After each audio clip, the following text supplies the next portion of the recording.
Hello everyone. आज हम लोग एक नए सीरीज के साथ आगे बढ़ रहे हैं और बेसिकली आज हम लोग जिस टॉपिक पे बात करेंगे वो एनसिबल का टॉपिक है। तो दोस्तों, एनसिबल के सीरीज को स्टार्ट करने से पहले मैं आपको एक चीज बता देता हूँ। हम लोगों ने डेवऑप्स के काफी टूल्स को कवर कर लिया है, जैसे लिनक्स के वीडियोस हमने बना रखे हैं पूरे के पूरे, और एडब्ल्यूएस का वीडियो भी हमारा ऑलरेडी कंप्लीटेड है, और डॉकर का भी कंप्लीटेड है, कुबरनेटिस का भी कंप्लीटेड है, माइक्रोसॉफ्ट एजोर का भी कंप्लीटेड है। और अब मैंने सोचा कि आप लोगों को एक एनसिबल का पूरा सीरीज लाकर दे दूं। तो तो आज से हमने सोचा कि एक एनसिबल का टॉपिक स्टार्ट करते हैं और अच्छा खासा हमें एनसिबल पे डिस्कस करना है। तो लगभग एनसिबल का सीरीज मैं आज से स्टार्ट कर रहा हूँ और ये कंप्लीट होने में मुझे 1 महीने लग जाएगा। तो दोस्तों, बेसिकली हम इस एनसिबल के सीरीज में ये डिस्कस करेंगे कि किस तरीके से एनसिबल पे वर्क होता है, किस तरीके से एनसिबल को यूज किया जाता है, क्या डिमांड होता है, क्या यूज केस होता है, और कंपनी इसको किस लेवल पे अपने एनवायरमेंट में यूज कर रही है। और ये भी डिस्कस करेंगे कि अगर आप अपने स्किल्स पे एनसिबल्स को ऐड कर लेते हो तो दोस्तों आप किसी कंपनी में जाते हो तो आपकी क्या जॉब प्रोफाइल्स वहां पर फिट होती है। तो ये सारी चीजें हम डिस्कस करेंगे। बट आज के टॉपिक में मेरा कोई ऐसा प्रैक्टिकल नहीं होगा एनसिबल के ऊपर। आज हम सिर्फ एनसिबल पे एक इंट्रोडक्शन की बात करेंगे, एनसिबल को किसने लेके आया उसके बारे में बात करेंगे, एनसिबल को कंपनी में किस लेवल पे यूज किया जाता है उसके बारे में बात करेंगे, और एनसिबल को यूज करने से क्या बेनिफिट्स होता है मार्केट में, और कंपनी किस लेवल पे इसे अपने प्रोडक्शन एनवायरनमेंट में या अपने डेवलपमेंट एनवायरनमेंट में या अपने ऑपरेशन वर्क में इसको किस तरीके से यूज करती है। इन सारी चीजों के बारे में आज हम डिस्कस करेंगे।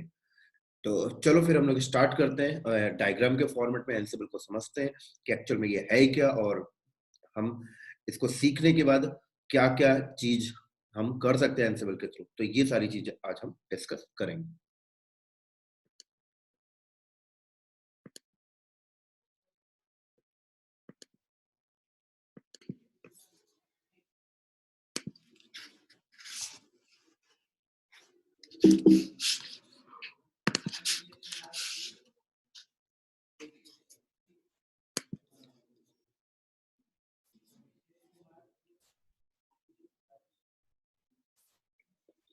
तो चलो दोस्तों, फिर हम लोग इसको कंटिन्यू करते हैं। थोड़ा सा मैं फॉन्ट को यहाँ पे बड़ा कर लेता हूँ।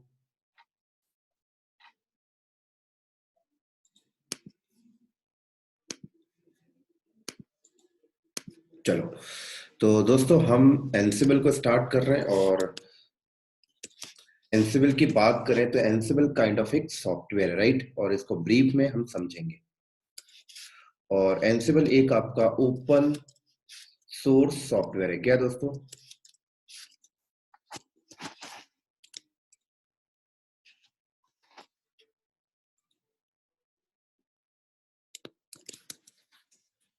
ये हमारा क्या है, एक ओपन सोर्स सॉफ्टवेयर है।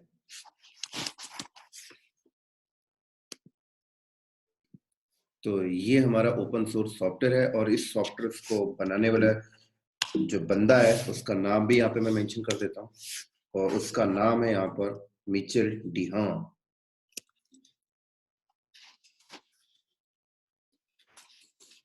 राइट। तो इस बंदे ने इस एंसिबल को डेवलप किया है दोस्तों। तो पहले समझेंगे ये एंसिबल जो है ये ओपन सोर्स सॉफ्टवेयर है, और ओपन सोर्स सॉफ्टवेयर का मतलब क्या होता है पहले इसको समझेंगे, फिर आगे कंटिन्यू करेंगे।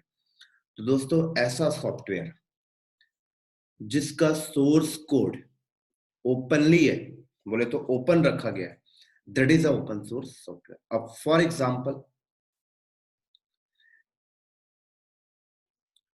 फॉर एग्जांपल जैसे मिचेल डिहान ने क्या किया, एनसिबल को बनाया। तो एनसिबल एक सॉफ्टवेयर है।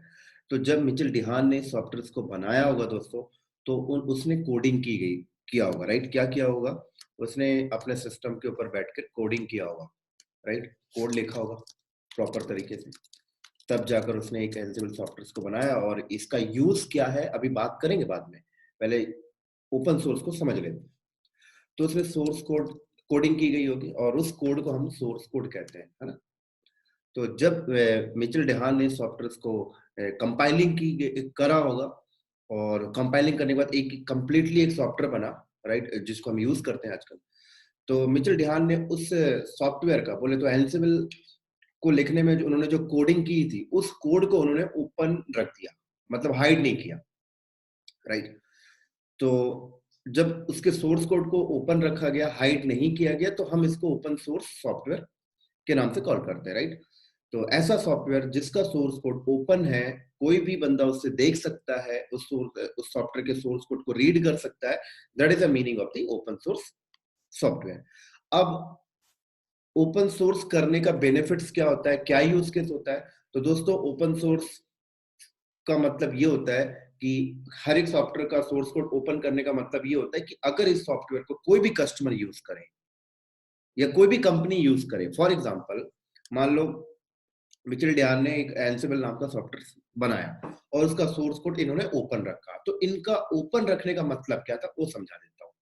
फॉर एग्जाम्पल, यहाँ पर एक कंपनी है, राइट? और ये कंपनी चाहती है कि मिचेल डिहान ने जो ओपन सोर्स सॉफ्टवेयर बोले तो एंसिबल को डेवलप किया है, तो ये ना कंपनी बोले तो इस कंपनी का नाम भी मैं लिख देता हूँ, एक्स वाई जेड कंपनी। अब ये एक्स वाई जेड नाम की कंपनी मिचेल डिहान के एंसिबल को यूज करना चाहते हैं, राइट? तो बिल्कुल यूज कर सकते हैं। तो एक्स वाई जेड नाम की कंपनी ने क्या किया, एंसिबल को यूज करना स्टार्ट कर दिया।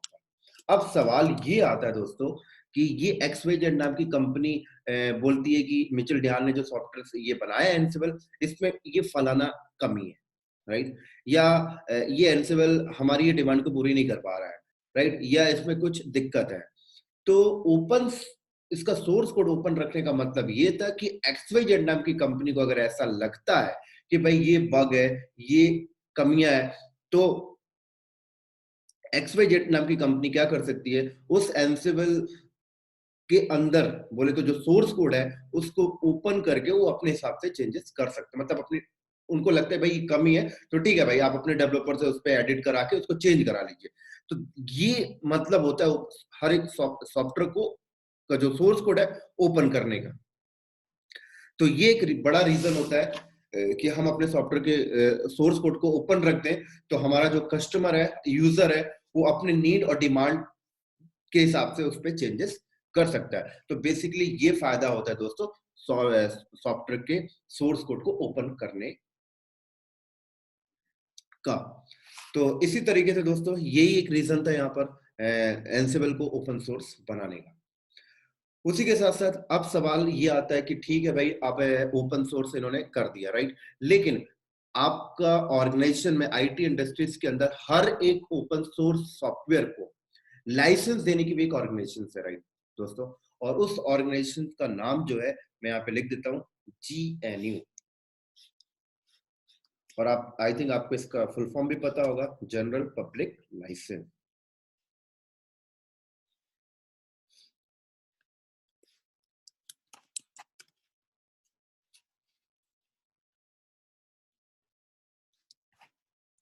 राइट?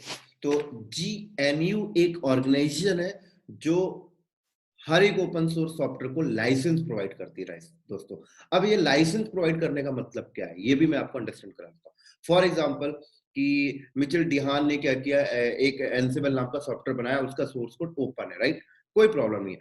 अगर हाँ, मिचेल डिहान को पहले जीएनओ से अप्रूव कराना पड़ेगा, लाइसेंस लेनी पड़ेगी कि मैंने एक ओपन सोर्स सॉफ्टवेयर बनाया और आप इसको अप्रूव कर दीजिए, राइट? तो क्यों अप्रूवल लेना पड़ता है, ये भी मैं आपको समझाता हूँ, राइट? तो होता क्या है दोस्तों, देखो, मान लो मिचेल डिहान ने एंसिबल बना दिया, ओपन सोर्स है। अब ये जीएनओ से अप्रूव नहीं करवाता है, तो मान लो कि ये एक्सवाईजेड नाम की कंपनी ने क्या किया, ये एंसिबल को यूज करने लगा, या फिर अदर कंपनी ने भी एंसिबल को यूज करने लगा, या मैं एंसिबल को यूज करने लगा, या आपकी कोई इंडियन बैंकिंग सेक्टर की कंपनी एंसिबल को यूज करने लगी। अब खुदा ना खास्ता कि उस सॉफ्टवेयर को यूज करके मान लो मेरा प्रोडक्शन एनवायरनमेंट में कुछ इशू आ गया, या मेरा प्रोडक्शन एनवायरनमेंट का सर्वर हैक हो गया, या बैंक का सर्वर हैक हो गया, राइट? हो सकता है कि मिचेल डिहान ने उस एंसिबल को जब उन्होंने राइट किया था, तो उस पे ऐसी कुछ स्क्रिप्ट लिख दी थी कि किसी भी सर्वर पे इंस्टॉल होगा तो उसका प्राइवेसी हैक हो जाएगा, for example, just kind of. और अगर कंपनी डायरेक्टली यूज करने लग जाती है, तो कल को कोई भी एक्सीडेंट होता है, तो इसका रिस्पॉन्सिबल कौन होगा? तो दोस्तों, अगर मिचेल डिहान ने इस एंसिबल को एंसिबल बोले तो ओपन सोर्स सॉफ्टवेयर जो इन्होंने बनाया था, उसको अगर जेरो से अप्रूव नहीं कराया होता, लाइसेंस नहीं लिया होता, तो इसकी रिस्पॉन्सिबिलिटी देखा जाए तो किसी के पास नहीं होती, राइट? कोई ऐसी संस्था नहीं है जो इसकी रिस्पॉन्सिबिलिटी ले रही हो, ठीक है? तो बेसिकली इसीलिए जेएनयू के पास हमें लाइसेंस लेना पड़ता है, राइट? हर एक बंदा जब भी कोई ओपन सोर्स सॉफ्टवेयर को बनाता है तो आप पहले जेएनयू से लाइसेंस लीजिए, और जेएनयू बोलता है हर एक ऑर्गेनाइजेशन को कि आप उन्हीं ओपन सोर्स सॉफ्टवेयर को अपनी इंडस्ट्रीज में यूज करिए जिसको मैंने लाइसेंस दिया है, राइट? अगर मैंने उसे लाइसेंस दिया, इट मीन्स मैं उसकी रिस्पॉन्सिबिलिटी लेकर चलता हूँ। तो दोस्तों कहीं ना कहीं आप एक सेफ पॉइंट पे हो जाते हो। तो फॉर एग्जाम्पल अगर मैं अपने प्रोडक्शन एनवायरनमेंट में एंसिबल को यूज कर रहा हूँ, और वो एंसिबल जेएनयू के थ्रू लाइसेंस है, एंसिबल एक ओपन सोर्स सॉफ्टवेयर है, और अगर ये जेएनयू के थ्रू लाइसेंस है, तो कल को मेरे प्रोडक्शन में कुछ भी इशू आता है तो मैं मिचेल डिहान के पास नहीं जाऊंगा, मैं पहले जेएनयू के पास जाऊंगा, राइट? और जेएनयू के ऊपर मैं क्लेम कर सकता हूँ क्योंकि जेएनयू ने उसको लाइसेंस प्रोवाइड किया है, राइट? तो इसीलिए एक टॉप में एक ऑर्गेनाइजेशन होती है जो उसको लाइसेंस प्रोवाइड करती है, और कहीं ना कहीं अगर हम हर एक ओपन सोर्स सॉफ्टवेयर अगर जेएनयू के थ्रू अप्रूव्ड है, लाइसेंस है, तो दोस्तों हमें कोई प्रॉब्लम नहीं होगी उस सॉफ्टवेयर को अपने प्रोडक्शन में यूज करने में, क्योंकि कहीं ना कहीं जेएनयू के अंदर जो डेवलपर्स बैठे हैं, जो ये ऑर्गेनाइजेशन है, इस ऑर्गेनाइजेशन की जॉब ही यही होती है कि हर एक ओपन सोर्स सॉफ्टवेयर को लाइसेंस प्रोवाइड करना। हाँ, अब मैं बता देता हूं कि जेएनयू लाइसेंस प्रोवाइड करने से पहले क्या क्या स्टेप फॉलो करते हैं, ये भी मैं आपको बता देता हूं, तो आपको ये बात क्लियर हो जाएगी ओपन सोर्स का एक्चुअल मीनिंग क्या होता है, राइट? फॉर एग्जाम्पल मैं एक डेवलपर हूँ, राइट? और फलाना कल को फ्यूचर में मैंने कोई एक डेवलपमेंट किया, मैंने एक सॉफ्टवेयर बनाया, और मैं बोलता हूँ भाई ये सॉफ्टवेयर का जो सोर्स कोड है ये भी मैं ओपन रखूंगा, राइट? और मैं मार्केट में ऐसे लोगों को सेल करने लगा, सेल बोले तो फ्री में देने लगा, तो क्या गारंटी है कि मैं फ्री में दे रहा हूँ लोग मेरे सॉफ्टवेयर को यूज करेंगे? हो सकता है मैं हैकर हूँ, ऐसा भी तो हो सकता है। भाई मैं हैकर हूँ, मैं फ्री में दे रहा हूँ, कोई मेरा सॉफ्टवेयर क्यों लेगा? तो मैं क्या करूंगा कि अगर मैं अपने सॉफ्टवेयर को डिस्ट्रीब्यूट करना चाहता हूँ लोगों तक, तो मुझे सबसे पहले जीएनयू के पास जाना पड़ेगा, और मैं जीएनयू को बोलूंगा कि मैंने एक ये सॉफ्टवेयर बनाया है, और मैं आपसे अप्रूवल लेना चाहता हूँ, आप मेरे को लाइसेंस प्रोवाइड कर दीजिए जिससे मेरा सॉफ्टवेयर मार्केट में डिस्ट्रीब्यूट हो जाए, एक मेरा नाम हो जाए। तो जीएनयू क्या बोलेगा, ठीक है कोई दिक्कत नहीं, हम लाइसेंस देंगे, आपने जो सॉफ्टवेयर बनाया है पहले हमें बताइए ये क्या मार्केट में यूज होगा, इसका पर्पस क्या है, और विथ हमें इसका सोर्स कोड भी प्रोवाइड करिए। तो जीएनयू की टीम क्या करेगी, उस सॉफ्टवेयर के सोर्स कोड के हर एक लाइन को रीड करते हैं वो लोग, राइट? कि ऐसा कुछ लाइन पैरामीटर तो नहीं डिफाइन किया आपने कि ये किसी सर्वर पे इंस्टॉल हो गए, इसकी प्राइवेसी हैक हो जाएगी, ब्ला ब्ला ब्ला, बहुत सारी चीजें होती हैं। उसके बाद जेएनयू क्या करता है, जेएनयू की टीम उसको वेरीफाई करती है, वेरीफाई करने के बाद अप्रूव करती है, और अप्रूव करने से पहले एक स्टेप और होता है, और वो स्टेप क्या होता है दोस्तों, ठीक है आपका सॉफ्टवेयर बढ़िया है, कोई दिक्कत नहीं, कोई हार्मफुल नहीं है, कोई अपने प्रोडक्शन में इंस्टॉल करता है, लेकिन एक चीज है, अगर आपके सॉफ्टवेयर, आपका ये जो सॉफ्टवेयर है ये डिस्ट्रीब्यूट आप कर रहे हो, बहुत बढ़िया बात है, अगर मार्केट में किसी कंपनी ने इसको यूज करने लगा, और उस कंपनी को अगर कोई सॉफ्टवेयर के थ्रू सॉफ्टवेयर को यूज करने में कुछ प्रॉब्लम आती है, राइट? बोले तो एक उनको टेक्निकल सपोर्ट चाहिए, तो ये कौन प्रोवाइड करेगा? तो अब बंदा उसे ये भी रिस्पॉन्सिबिलिटी लेनी पड़ती है जिसने सॉफ्टवेयर बनाया कि मैं प्रोवाइड करूंगा या मेरी ऑर्गेनाइजेशन प्रोवाइड करेगी, जस्ट काइंड ऑफ। तो मिचेल डिहान के एक बंदा था, उसके पास एक छोटी सी टीम थी, तो उन्होंने जेएनयू से अप्रूवल तो ले लिया। जेएनयू ने जब उनसे बोला कि भाई आप ये बताइए कि इसका टेक्निकल सपोर्ट कौन प्रोवाइड करेगा, तो तब जाकर दोस्तों मार्केट में एक रेड हार्ट नाम की ऑर्गेनाइजेशन आई, और एनसिबल को अडॉप्ट किया इन्होंने, और उसके बाद रेड हार्ट नाम की कंपनी बोलती है कि मैं टेक्निकल सपोर्ट प्रोवाइड करूंगी। तो तब से मिचेल डिहान और रेड हैट के डेवलपर्स मिलकर एनसिबल पे काम कर रहे हैं दोस्तों। तो अब आज के टाइम पे एनसिबल पे जो भी चेंजेस आते हैं, जो भी नए एनसिबल नाम के सॉफ्टवेयर का जो भी नया वर्जन आता है, तो अब क्या हो गया दोस्तों, मिचेल डिहान और उनकी टीम और विद रेड हैट के डेवलपर्स मिलकर अब इस एनसिबल को आगे बढ़ा रहे हैं। तो अभी अगर आपको एनसिबल का कोई एंटरप्राइजेस वर्जन लेना है, बोले तो फॉर एग्जांपल एक एक्सवाईजेड नाम की कंपनी है, अब वो एनसिबल को यूज करना चाहती है, तो वो लोग रेड हैट के साथ टाई अप ले लेते हैं, तो रेड हैट उनको एंटरप्राइजेस वर्जन दे देती है, एंटरप्राइजेस लाइसेंस दे देती है, तो उससे उस कंपनी को एक क्लियर हो जाता है कि ठीक है भाई हमने ओपन सोर्स सॉफ्टवेयर यूज करें, बहुत बढ़िया बात है, लेकिन कल को अगर हमें कुछ भी इश्यूज आता है एनसिबल से रिलेटेड, कुछ भी दिक्कतें आती, कुछ भी ट्रबल शूट हमें चाहिए, सपोर्ट चाहिए, तो कोई बात नहीं, एनसिबल एक ऑर्गेनाइजेशन बैठी हुई है, सॉरी रेड हैट एक ऑर्गेनाइजेशन बैठी हुई है जो हमें टेक्निकल सपोर्ट प्रोवाइड कर देगी, राइट? तो ले देके यहाँ पर जो ओरिजिनल ऑथर है, तो ओरिजिनल ऑथर दोस्तों यहाँ पर एंसिबल को बनाने वाला बंदा कौन है? मिचेल डिहान है। और उसके बाद रेड हार्ट ने इसको अडॉप्ट किया और रेड हार्ट ने इसको परचेज किया और अब रेड हार्ट क्या कर रहा है? एज अ एंटरप्राइजेस लाइसेंस के साथ ऑर्गेनाइजेशन को दे रहा है। तो आज भी एंसिबल क्या ओपन सोर्स है, आप फ्री में एंसिबल यूज करिए। हर एक ऑर्गेनाइजेशन एंसिबल को फ्री में यूज करती है। सिर्फ उस ऑर्गेनाइजेशन को क्या करना पड़ता है, अगर टेक्निकल सपोर्ट चाहिए तो आप उसको उसके पे करने पड़ते हैं। हाँ, कोई कंपनी को अगर उसका टेक्निकल सपोर्ट चाहिए तो रेड हार्ट देगी टेक्निकल सपोर्ट। तो रेड हार्ट बोलती है मैं ऐसे टेक्निकल सपोर्ट नहीं देती, आपको मेरे साथ सब्सक्रिप्शन लेने पड़ेंगे। तो हर एक कंपनी क्या करती है, एंसिबल को अपने इंडस्ट्रीज में, अपने प्रोडक्शन एनवायरनमेंट में यूज करने से पहले वो लोग क्या करते हैं, रेड हार्ट के साथ सब्सक्रिप्शन ले लेते हैं। तो अब क्या होता है कि एक अमाउंट फिक्स हो जाता है जो रेड हार्ट के पास जाता रहता है। तो ये एक रेड हार्ट की इनकम है, राइट। इसी तरीके से रेड हार्ट क्या करता है, एंसिबल की ट्रेनिंग भी मार्केट में प्रोवाइड करता है और उसके साथ साथ ट्रेनिंग के साथ सर्टिफिकेशन भी प्रोवाइड करता है। तो ले देकर रेड हार्ट, अगर आप एंसिबल के एग्जाम देना चाहते हो दोस्तों, तो आप रेड हार्ट का दे सकते हो, कोई प्रॉब्लम नहीं। बहुत इसकी वैल्यू है आज के टाइम में। चलो, ये तो हो गई दोस्तों एंसिबल की हिस्ट्री। और अब बात करते हैं कि एंसिबल का यूज केस क्या है, एक इंडस्ट्री इसको किस लेवल पे यूज करती है और क्या बेनिफिट्स होता है अगर हम एंसिबल को अडॉप्ट करते हैं और अगर हम अपने काम को डेली बेसिस होने वाले, हमारी इंडस्ट्रीज के अंदर डेली बेसिस पे होने वाले ऑपरेशंस को अगर हम एंसिबल से करते हैं तो हमें क्या बेनिफिट्स हो। तो चलो दोस्तों, अब हम लोग स्टार्ट करते हैं एंसिबल के इस यूज केस की तरफ। अभी तो ये हमें उसकी हिस्ट्री को समझ रहे हैं।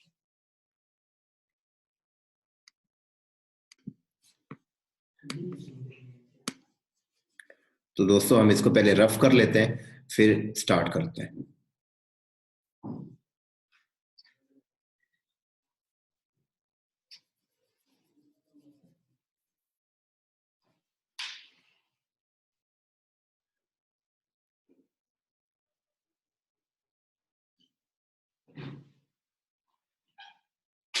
चलो दोस्तों, तो फॉर एग्जांपल ये एक ऑर्गेनाइजेशन है, राइट। और ये ऑर्गेनाइजेशन के अंदर एन नंबर ऑफ सर्वर है, राइट। बोले तो यहाँ पर देखो, ये सर्वर है और ये एप्लीकेशन सर्वर है, मान लेते हैं ऐप सर्वर। ये ऐप सर्वर है और लगभग यहाँ पर 200 ऐप सर्वर है, राइट। इसी तरीके से कंपनी के अंदर यहाँ पर वेब सर्वर है और वेब सर्वर भी यहाँ पे नंबर ऑफ वेब सर्वर है। और फॉर एग्जांपल हमने यहाँ पर लिख दिया 300 वेब सर्वर है। इसी तरीके से कंपनी के अंदर ये यहाँ पर और भी सर्वर है और ये मान लेते हैं डेटाबेस सर्वर है, डीबी सर्वर, राइट। और आई थिंक 300 डीबी सर्वर है। उसी के साथ साथ दोस्तों यहाँ पर कंपनी का स्विच है, राउटर है, नेटवर्क डिवाइसेस है, n number of switch router है। यहाँ पे मैं लिख देता हूँ, ये कंपनी का क्या है, नेटवर्क डिवाइस है, ठीक है। अब सवाल ये आता है दोस्तों कि ये कंपनी का काइंड ऑफ एक डेटा सेंटर है। अब बोला जाए कि एप्लीकेशन सर्वर पे या वेब सर्वर पे या डेटाबेस सर्वर पे, राइट। हम यहाँ पे एग्जांपल लेते हैं वेब सर्वर पे। अब मान लो कंपनी को बोला जाए कि वेब सर्वर 300 वेब सर्वर है और 300 वेब सर्वर पे आपको कोई एक एप्लीकेशन इंस्टॉल करनी है, कोई भी एक application, right. For example Apache install करना है। तो दोस्तों आप अगर इस वेब सर्वर पे 300 वेब सर्वर पे अपाचे इंस्टॉल करते हो और as a manual way use करते हो, राइट। बोले तो हर एक सर्वर को आप लॉग इन करके उसके अंदर जाके अपाचे इंस्टॉल करते हो, तो एक बहुत ज्यादा टाइम लगता था, राइट। इसी तरीके से एन नंबर ऑफ टास्क होते हैं सर्वर के ऊपर, जैसे कोई फाइल्स बनानी है, हर सर्वर पे एक फाइल्स बनानी है, या हर सर्वर का अप टाइम निकालना है। तो आप सर्वर का अप टाइम अगर मैनुअल निकाल रहे हैं तो बहुत ज्यादा टाइम लगता है दोस्तों। ऐसे आपका जो एप्लीकेशन सर्वर है, 200 एप्लीकेशन सर्वर है, 200 एप्लीकेशन में कोई आपको टास्क करना है, राइट। फॉर एग्जांपल कि 200 एप्लीकेशन सर्वर है, अब उस पे आपको Nagios इंस्टॉल करना है, क्योंकि हर एक सर्वर की आप मॉनिटरिंग करना चाहते हो। तो हर एक सर्वर पे अगर आप Nagios मैनुअल इंस्टॉल करोगे तो बहुत ज्यादा टाइम लगता है, राइट। इसी के साथ साथ ऐसा नहीं कि आपने एक बार Nagios इंस्टॉल कर दिया, अब आप कल को Nagios का पैच अपडेट करना है, Nagios का वर्जन चेंज करना है। तो मतलब ये टास्क देखा जाए तो ले दे के कंटिन्यूअसली डेली बेसिस पे होते रहते हैं। इसी तरीके से अब एप्लीकेशन सर्वर है, वेब सर्वर है, इनका बैकअप लेना है। अब एवरीडे बैकअप हो रहा है, राइट। सुबह भी बैकअप हो रहा है, शाम को भी बैकअप हो रहा है, सुबह भी हो रहा है, शाम कोई भी हो रहा है। अब 200 सर्वर 300 सर्वर पे मैनुअल बैकअप लिया जा रहा है, तो बहुत ज्यादा टाइम लगता है दोस्तों। एक सिस्टम एडमिन हमें हायर करना पड़ता है, राइट। इसी तरीके से डेटाबेस सर्वर की बात करें तो डेटाबेस 300 डेटाबेस सर्वर है। हर डेटाबेस पे आपको डेटाबेस सर्वर आपने बनाया, उस पे डेटाबेस इंजन इंस्टॉल करना है। तो हर सर्वर पे डेटाबेस इंजन अगर आप मैनुअल इंस्टॉल करोगे बहुत ज्यादा टाइम लगता है। उसी के साथ साथ इंजन इंस्टॉल करने के बाद कुछ दिन के बाद उस इंजन का नया वर्जन आया, नया वर्जन अपडेट करना, फिर मैनुअल कर रहे हो, बहुत ज्यादा टाइम लग रहा है।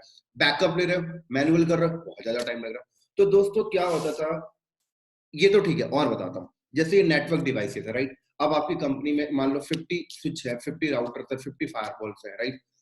F5 का फायरवॉल है, जूनिपर का फायरवॉल है, right. N number of firewalls market में आते हैं। अब क्या होता है कि नेटवर्क स्विच और राउटर के ऊपर डेली बेसिस पे आपने राउटिंग डिफाइन करनी है, कोई पोर्ट्स अलाउ करना है, कुछ अलाउ डिनाई करना है, फायरवॉल के ऊपर कोई रूल्स ऐड करने हैं। मतलब नेटवर्क की टीम भी कहीं ना कहीं ले देकर ये सारी चीजें राउटर स्विच फायरवॉल के ऊपर लॉग इन करके मैनुअली कर रही है। तो उन्हें भी बहुत ज्यादा ये मैनुअल करने में उन्हें भी बहुत ज्यादा टाइम लगता था। तो ले देकर एक डेटा सेंटर के अंदर जो डेली बेसिस पे ऑपरेशन वर्क हो रहे थे दोस्तों, वो सारा का सारा कुछ क्या हो रहा था, मैनुअल वे से हो रहा था।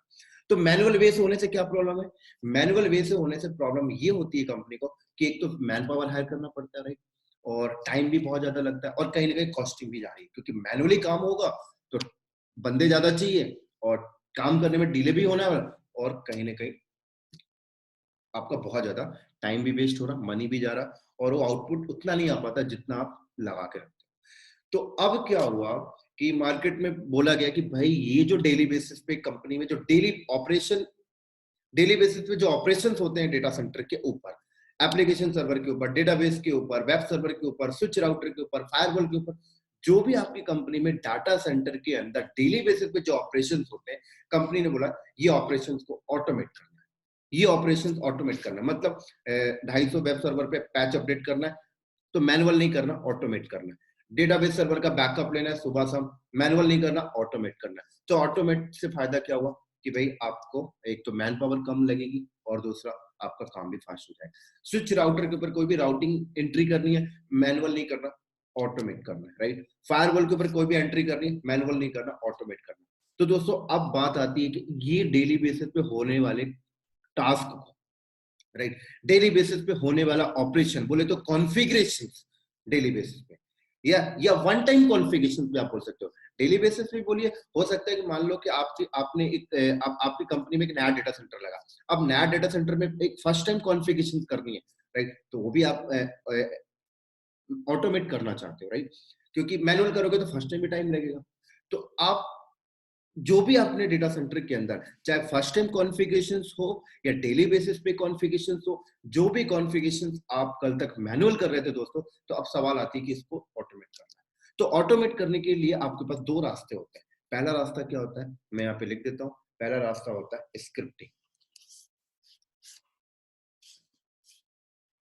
राइट? अब कौन सी स्क्रिप्टिंग? कोई भी स्क्रिप्टिंग आप यूज़ कर सकते हो, राइट? जैसे कि यहाँ पे मैंने लिख दिया शेल स्क्रिप्टिंग, राइट? और पाइथन। तो अब सेल स्क्रिप्ट और पाइथन, तो अगर आपको सेल स्क्रिप्ट आता है, राइट, बैश स्क्रिप्टिंग आती है तो आप सेल स्क्रिप्टिंग कर सकते हो, पाइथन आती है तो पाइथन से स्क्रिप्ट कर सकते हो। तो अगर आप स्क्रिप्टिंग से भी ऑटोमेशन को अचीव कर लेते हो, तो स्क्रिप्टिंग से ऑटोमेशन अचीव कैसे किया जाता है? फॉर एग्जांपल मुझे एप्लीकेशन सर्वर के ऊपर पैच अपडेट करना है, तो मैं क्या करूंगा, एक स्क्रिप्ट फाइल लिखूंगा। अब वो स्क्रिप्ट फाइल या तो पाइथन में हो सकती है तो बैश सेल पे हो सकती है, no problem. And number of और भी लैंग्वेज है, आप उस पर भी लिख सकते हो, नो प्रॉब्लम। तो आपने क्या किया, एक फाइल बनाई, उसके अंदर क्या किया आपने, एप्लीकेशन सर्वर में पैच अपडेट करने की कमांड्स वगैरह आपने मेंशन कर दी, वेब सर्वर पे पैच अपडेट करने की कमांड्स मेंशन कर दी, कोई फाइल्स हर सर्वर पे कॉपी करना है, फाइल्स कॉपी करने के आपने कमांड्स मेंशन कर दी। बोले तो ये तो मैं जस्ट काइंड ऑफ एक छोटा सा एग्जांपल दे रहा हूँ, और भी नंबर ऑफ बड़े बड़े टास्क होते हैं जो आप स्क्रिप्ट फाइल पे लिख रहे होते हैं, राइट। लेकिन स्क्रिप्ट फाइल फॉर एग्जांपल मैंने लिखी, अब मैंने स्क्रिप्ट फाइल लिख दिया, राइट। अब मैंने स्क्रिप्ट फाइल जब लिखा तो मैंने अपने हिसाब से उस पर डिजाइनिंग की, राइट। मैंने अपने हिसाब से उस पर कमांड्स डाले, अपने हिसाब से व्यूज रखा, सब कुछ मैंने अपने हिसाब से किया, और स्क्रिप्ट भी बढ़िया चल रही है। स्क्रिप्ट के चलने से भी आपका काम ऑटोमेशन हो रहा है, टाइम कम लग रहा है, कोई प्रॉब्लम नहीं हो रही, आपका काम ऑटोमेशन हो गया। लेकिन फिर एंसिबल क्यों आया मार्केट में? जब स्क्रिप्टिंग से काम हो रहा था तो एंसिबल मार्केट में क्यों है, हम उस पे भी अभी डिस्कस करेंगे। तो दोस्तों क्या हुआ, कि मैंने अगर स्क्रिप्ट लिखी और कल को अगर मैं कंपनी को रिजाइन करके चला गया, राइट, तो मेरी स्क्रिप्ट, मेरी लिखी गई स्क्रिप्ट किसी अदर बंदे को समझना बहुत डिफिकल्ट है। क्यों? क्योंकि वो स्क्रिप्ट मैंने अपने हिसाब से लिखी थी, राइट। एक नया बंदा आता है तो उस स्क्रिप्ट को पहले वो समझेगा, एक हफ्ते तो उसको अंडरस्टैंडिंग में लिख चला जाएगा कि भाई उसने क्या क्या मेंशन किया है, ये फलाना कमांड क्या डाल दिया, क्योंकि एक काम को करने के एन नंबर ऑफ कमांड्स होते हैं, राइट। मैं हो सकता है कि मैं जो कमांड डाल के क्या वो अदर बंदे को नहीं पता, उसके बारे में पहले अंडरस्टैंड करेगा। तो एक बहुत डिफिकल्टीज होती थी कंपनी को, जब कोई एक बंदा स्क्रिप्ट लिख कर और उस स्क्रिप्ट से कंपनी अपना काम चला रही है और अगर वो बंदा चला गया छोड़ के, तो कंपनी को बहुत डिफिकल्टीज होती थी, राइट। और इस टाइप की प्रॉब्लम्स कंपनी को बहुत ज्यादा झेलने की प्रॉब्लम फेस करनी पड़ती थी। इसी के साथ साथ कोई भी नया टास्क अगर कंपनी को करवाने हैं और कोई भी नया टास्क कंपनी के पास आया, उसको ऑटोमेशन करवाना है, तो अब लोग आप स्क्रिप्ट लिखने में लग जाते थे। अब पता लगा 15 दिन हो गया स्क्रिप्ट लिख अभी तक बना नहीं, 1 महीना हो गया स्क्रिप्ट बना नहीं, क्योंकि स्क्रिप्ट लिखने के लिए लॉजिक चाहिए दोस्तों, काइंड ऑफ एक बोले तो एक प्रोग्रामिंग लैंग्वेज टाइप से आपको लॉजिक होना चाहिए, राइट। तो आप एक अच्छा सा स्क्रिप्ट लिख सकते थे। तो कहीं ना कहीं स्क्रिप्टिंग से काम हो रहा था, लेकिन कहीं ना कहीं डिफिकल्टीज हो रही थी कंपनी को, क्योंकि वो इजी वे नहीं है। स्क्रिप्टिंग स्क्रिप्टिंग कहीं ना कहीं डिफिकल्टीज है, उसको लर्न करना भी एक डिफिकल्टीज है। और आजकल आप लोगों को पता होगा मार्केट में बहुत सारे एक्सपीरियंस बंदे होते हैं जो 20-20 साल के एक्सपीरियंस होते हैं, 15-15 साल के एक्सपीरियंस होते हैं। वो एक्सपीरियंस तो होते हैं, लेकिन स्क्रिप्टिंग जैसी चीजें अंडरस्टैंड करना उनके फेस की बस की बात नहीं होती, जो है मैं वो क्लियरली आपको शेयर कर रहा हूँ, राइट। हाँ, यंग बंदे स्क्रिप्टिंग को बहुत जल्दी अंडरस्टैंड कर लेते हैं, राइट। जैसे कि कोई बंदा 20 से 25 साल का ईयर का है, तो वो स्क्रिप्टिंग को बहुत जल्दी अंडरस्टैंड कर लेता है, उसे कोई प्रॉब्लम नहीं होती। लेकिन अगर कोई बंदा 35 ईयर का है जो आईटी इंडस्ट्रीज में, टेक्निकल्स में, दोस्तों अगर उसके सामने आप एक स्क्रिप्ट खोल के रख दो, वो बोलेगा भाई मैं नहीं कर रहा, ये तो मुझे समझ में नहीं आ रहा। और अगर उसको बोलो भाई लर्न कर ले, वो नहीं कर पाएगा, क्योंकि उसके पास ऑलरेडी पर्सनल इतने सारे टास्क होते हैं, घर की रिस्पॉन्सिबिलिटी होती है, तो वो स्क्रिप्टिंग जैसी चीजों को वो अडॉप्ट नहीं कर सकते, राइट। तो ये सारे ड्रॉबैक्स थे दोस्तों स्क्रिप्टिंग के। ड्रॉबैक्स तो आप नहीं बोल सकते, लेकिन कहीं ना कहीं देखा जाए तो मार्केट में और दुनिया में आजकल उन्हीं चीजों को अडॉप्ट किया जाता है जो काम करने में इजी होते हैं, राइट, और बहुत ज्यादा यूजर फ्रेंडली होता है। तो एंसिबल काइंड ऑफ एक यूजर फ्रेंडली है, राइट। हर एक बंदा एंसिबल को अंडरस्टैंड कर सकता है कि एंसिबल अगर एक 40 इयर्स एक्सपीरियंस बंदे के सामने आप रख दो, तो वो भी एंसिबल के थ्रू आराम से काम कर सकता है। अगर कोई बंदा कंपनी को छोड़ के जाता है, तो कोई एक नया बंदे को एंसिबल समझाना कोई बड़ी बात नहीं होती है, क्योंकि एंसिबल जो होता है पूरा का पूरा मॉडल्स में काम कर रहा होता है, तो राइट। अब मॉडल्स क्या होता है अब समझते हैं। तो मॉडल्स में क्या होता है दोस्तों, कि फॉर एग्जांपल कि आपको एप्लीकेशन सर्वर में पैच अपडेट करना है, राइट। तो आप स्क्रिप्टिंग में क्या कर रहे थे, आप स्क्रिप्ट फाइल के अंदर पैच अपडेट करने की कमांड्स मेंशन करते थे। एनसेबल में क्या है कि पैच अपडेट करने का मॉड्यूल्स आ चुका है, फाइल को कॉपी करने का मॉड्यूल्स आ चुका है, राइट। कोई सॉफ्टवेयर इंस्टॉल करने का मॉड्यूल्स आ चुका है, कोई सॉफ्टवेयर रिमूव करने का मॉड्यूल्स आ चुका है, यूजर ऐड करने के मॉड्यूल्स आ चुके हैं, राइट। किसी सर्वर के ऊपर आईपी कॉन्फ़िगरेशन करने के मॉड्यूल्स आ चुके हैं। तो फॉर एग्जांपल एक बंदा अगर एप्लीकेशन सर्वर पे एक सॉफ्टवेयर इंस्टॉल करना चाहता है, तो उसे कुछ नहीं करना, वो एंसिबल के उस मॉड्यूल को उठाएगा और उस मॉड्यूल में जाकर एक आर्गुमेंट दे देगा कि भाई ये मॉड्यूल्स ये करे और ये सॉफ्टवेयर इंस्टॉल करके आ जाए। तो एंसिबल में क्या करना होता है दोस्तों, आपको कुछ नहीं, एक सर्वर यहाँ पे रखना पड़ेगा, राइट। और इस सर्वर के ऊपर दोस्तों लिनक्स ऑपरेटिंग सिस्टम होना चाहिए, ये बात ध्यान रखना। हाँ, आप ऐसा कभी नहीं कर सकते कि आप विंडोज ऑपरेटिंग सिस्टम इंस्टॉल कर दो और आपने बोला कि ये मेरा एंसिबल सर्वर, नहीं।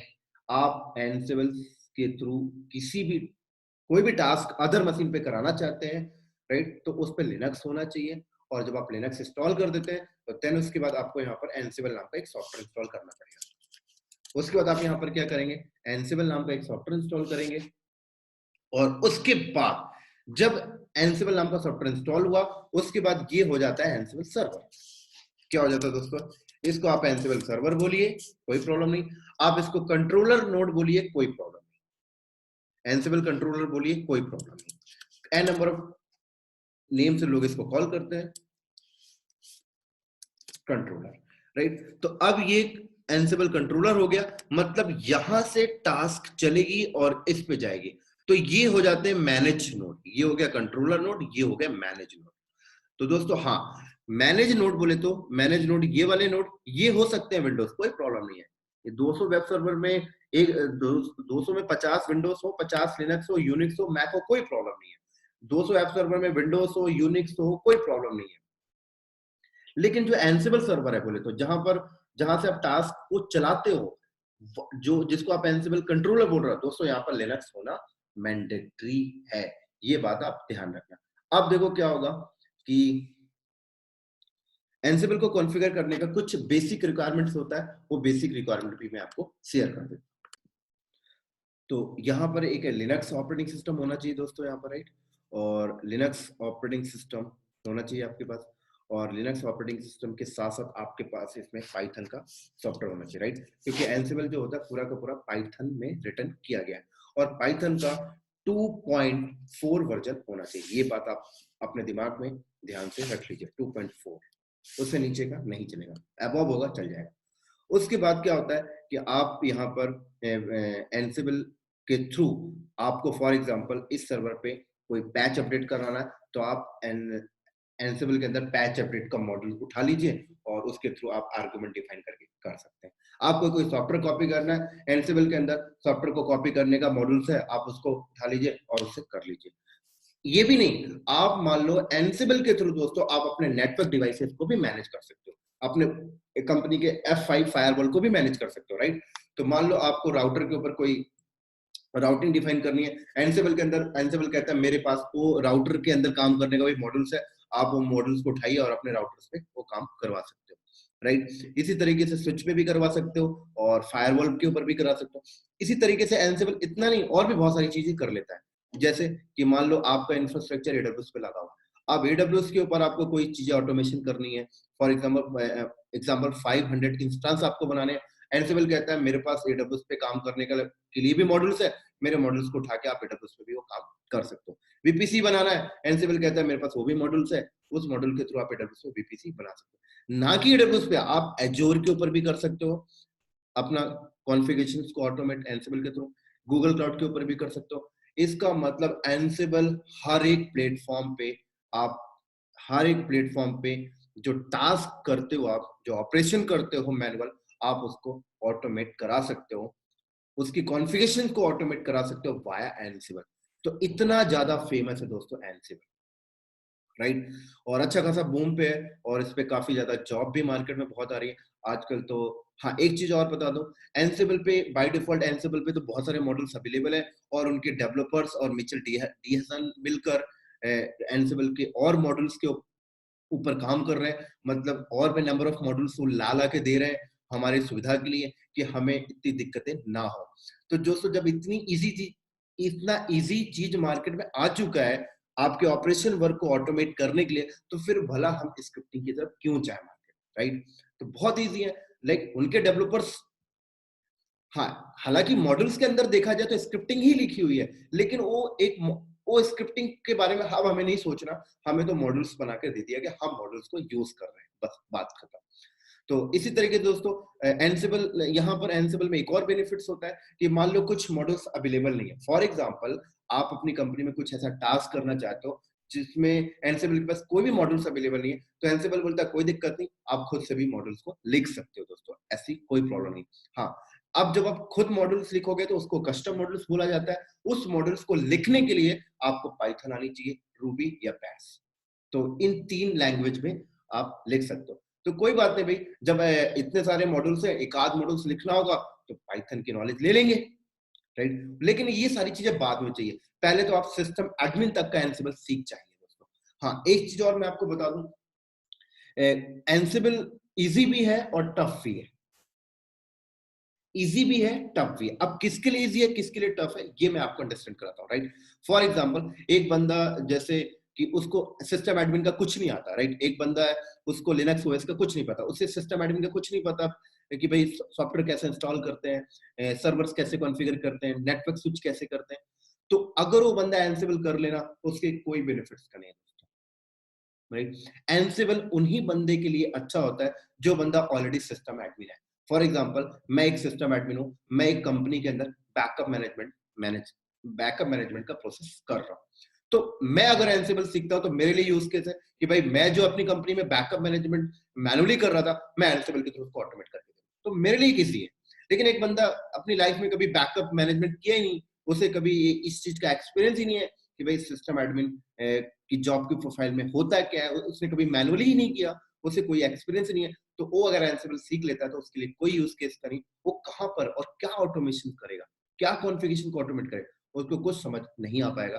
तो मैं रिकमेंडेड करता हूँ कि कोई भी बंदा एटलीस्ट सिस्टम एडमिन की प्रोफाइल को पहले अडॉप्ट कर ले, देन उसके बाद एंसिबल को करने जाए, राइट?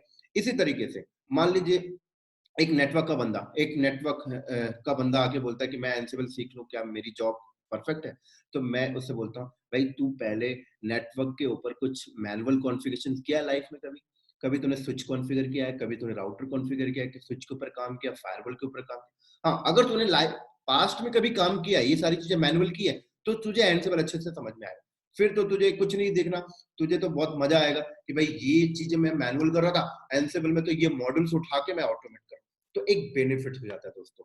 तो मैं रिकमेंडेड करता हूँ हर एक बंदे को कि पहले आप अपना सिस्टम एडमिन का प्रोफाइल मजबूत करिए, देन उसके बाद एंसिबल की तरफ आइए, राइट? अब सिस्टम एडमिन का प्रोफाइल का मतलब एटलीस्ट आपको लिनक्स बेसिक आना चाहिए, लिनक्स के ऊपर काम करना आना चाहिए। ऐसे अगर आपका प्रोफाइल विंडोज का है तो आपको विंडोज के सिस्टम एडमिन का पार्ट पता होना चाहिए। अगर आप नेटवर्क प्रोफाइल के हो तो आपको नेटवर्क प्रोफाइल की चीजें पता होना चाहिए। हाँ, एक बंदा अगर बोलता है मैं एडब्ल्यूएस पे मैं एंसिबल को सीख करके एडब्ल्यूएस पे इम्प्लीमेंटेशन कर सकता हूँ, तो बिल्कुल कर सकता है, लेकिन एटलीस्ट तुझे एडब्ल्यूएस का भी सिस्टम एडमिन का पार्ट पता होना चाहिए। तब तो तू, अगर तूने पास्ट में कभी एडब्ल्यूएस के ऊपर इंस्टेंस बनाया, वीपीसी बनाया, एक kind of virtual data centre set किया है, राइट? और एन नंबर ऑफ चीजें होती है, अगर तूने पास्ट में कभी वो चीज किया है तो फिर तो तू एंसिबल को अंडरस्टैंड कर लेगा, भाई मैं ये चीजें एडब्ल्यूएस पर मैनुअल किया करता था, एंसिबल के मॉडल्स के थ्रू मैं इसको ऑटोमेशन कर सकता हूँ, तो तेरे लिए बेनिफिट्स है, राइट? ऐसे कोई बंदा बोलता है क्या मैं इसको एंसिबल को एजोर पे एंसिबल को लेकर मैं एजोर पे काम कर लूंगा, बिल्कुल कर लेगा, लेकिन तू पहले कभी एजोर पे मैनुअल तो काम किया होगा, तब तो तुझे मजा आएगा ना कि हाँ मैं पास्ट में इसको मैनुअल करता था, अब मैं एंसिबल के मॉडल्स के थ्रू इसको ऑटोमेट कर रहा हूँ। तो मेरे कहने का मतलब दोस्तों है कि आप पहले अपना सिस्टम एडमिन का प्रोफाइल मजबूत करिए, देन उसके बाद एंसिबल करेंगे। तो इसलिए मैंने बोला था एंसिबल इजी भी है और टफ भी है। इजी किसके लिए? जो बंदा सिस्टम एडमिन है वो एंसिबल पढ़ता बहुत इजी है, और अगर कोई बंदा सिस्टम एडमिन कभी किया ही नहीं है और एंसिबल को आके लर्न करे तो उसके लिए बहुत डिफिकल्ट होता है। तो ये था हमारा एक छोटा सा एंसिबल के ऊपर इंट्रोडक्शन, और आज की वीडियो में यहीं पे स्टॉप करता हूँ। कल से हम एंसिबल के लैब की तरफ चलेंगे। तो दोस्तों एंसिबल की लैब करने के लिए एटलीस्ट हमें 3 वीएम चाहिए, राइट? 2 वीएम में भी काम हो जाएगा, लेकिन हम यहाँ पे 3 वीएम लेके चलेंगे। तो हमारे पास एटलीस्ट 3 वीएम होना चाहिए, राइट? जिसमें हम एक में एंसिबल कंट्रोलर बनाएंगे और 2 हमारे नोड होंगे जिसके ऊपर हम टास्क परफॉर्म किया करेंगे, राइट? अब दोस्तों ये 3 वीएम या आप एक वीएमवेयर के ऊपर भी बना सकते हो, आप फिजिकल भी रख सकते हो, या फिर आप अगर आपको अगर एडब्ल्यूएस आता है तो आप एडब्ल्यूएस के ऊपर भी क्रिएट कर सकते हो एंसिबल की लैब करने के लिए, या एजोर के ऊपर भी कर सकते हो, या गूगल क्लाउड के ऊपर भी कर सकते हो। तो काफी अच्छा टॉपिक है एंसिबल, और लगभग ये 1 महीना जाएगा, और इसकी वीडियो जो है मैं लगभग 25 से 30 वीडियोस इसके ऊपर बनाने जाने वाला हूँ। तो आज हम लोग यहीं पे स्टॉप करते हैं दोस्तों, और आई थिंक रात के 12:30 बज चुके हैं। और ठीक है दोस्तों, अगर आपको ये इन्फॉर्मेशन जो मैंने आपको दिया एनसिबल की थ्योरी अगर आपको अच्छा लगा है तो मेरे चैनल को लाइक करिए, सब्सक्राइब करिए, और बहुत ही जल्दी कल हम लोग मिलते हैं नेक्स्ट वीडियो में एनसिबल की प्रैक्टिकल के साथ। चलो दोस्तों, बाय बाय, गुड नाइट।